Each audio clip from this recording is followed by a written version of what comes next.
I must confess that I never really meshed with Automobilista 2. It's one of the reasons why I left this title in the back burner for such a long time. I think the last time I opened this up was back in November when the DLC Nordschleife went out, and even then I really didn't mesh with it. There were a lot of weird stuff going around in GT3 and GT4 cars that the classes that I like the most. So yeah, I understand why people like it, but I never really meshed with it, so I never give it any time or thought about it. And I really didn't want to give a bad light to this game because I don't think my biases are worthwhile to represent in a title. Never had much interested in it, and I didn't want to video saying I don't have interest in this game. However, Automobilista 2 released this Racing USA DLC. It's going to be in 3 parts. And, it gave me like a little bit of interest in it. I drove the M4 GT4. It was the same reaction that I had with other pieces of content that they do here. It was more of the same. I just don't like to drive this. And you must understand that I understand that the content here, it's super varied. Of course, your mileage will vary, and I respect what they're trying to do in terms of content, especially with grassroots South American racing. And I understand how I like the AI. It has these brain stoppages that happen a lot in both sim racing and in real life. So GT4, more of the same, and I'm never gonna like this game, blah blah blah. I wasted 100 euros on it. Never gonna see my money back on it. That's fine. I was thinking of getting this game just to cover some of the content. If I didn't get my money's worth, that's fine. I'm not gonna cry over it. But then I decided, there's this car coming out, the C8R. Let's try the C8R here at Laguna Seca and see what is this about.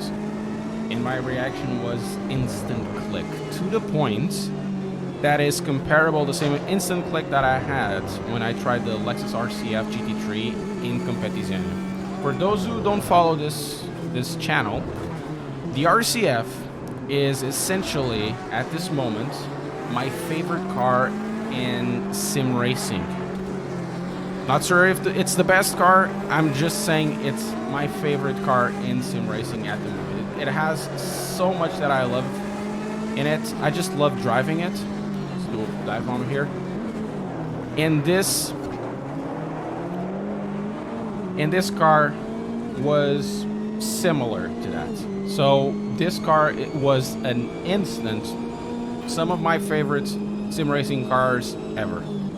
Very high praise, even though I don't particularly like the game as a package. I just love this little blissful moment that I'm having at Laguna Seca. It's just such a good drive. The AI helps a lot. They are quirky and they have those brain stoppages I was talking about, but we've seen very, very much worse in GT racing.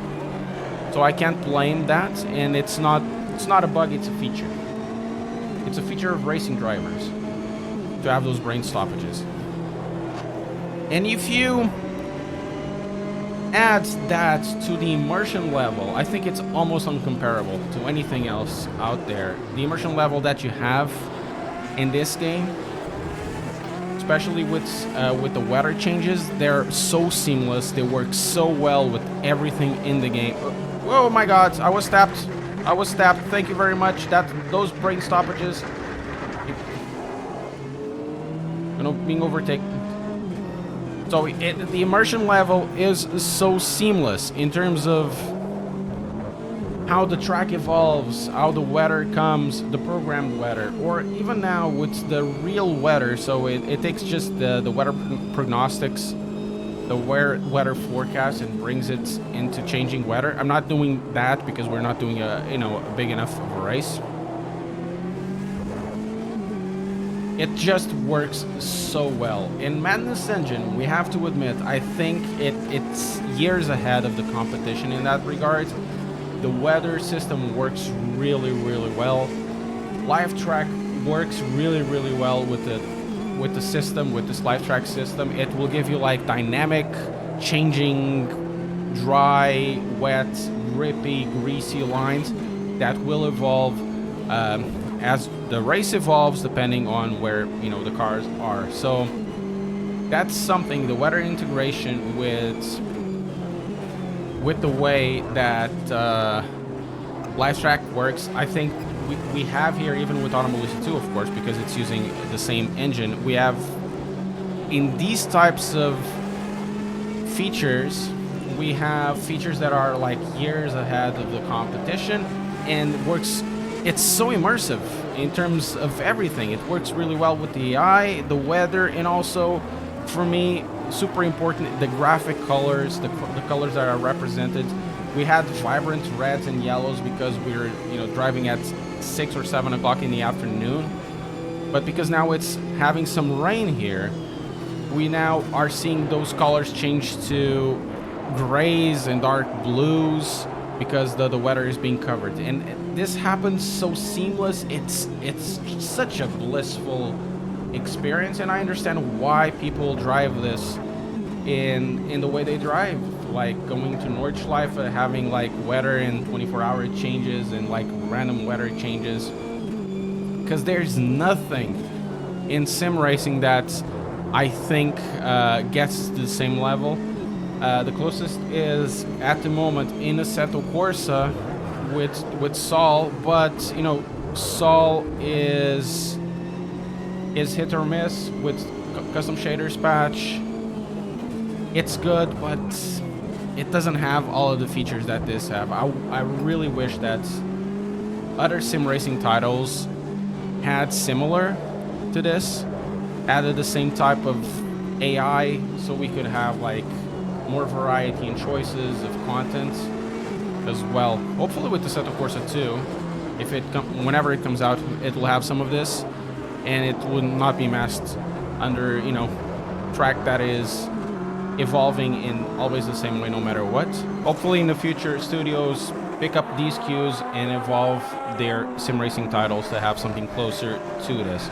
In terms of the content, I'm not going to say if I'm going to recommend it or not, but my experience with this sim racing game in this specific ecosystem that we had here in this race against the AI, for me it was a really good experience, and I think it's worthwhile to try out if you have this already installed and you are leaving this title in the back burner for the time being. If you enjoyed this video, don't forget to leave a like, consider subscribing, and comment below what you think about Automobilista 2 at the moment. See you next time.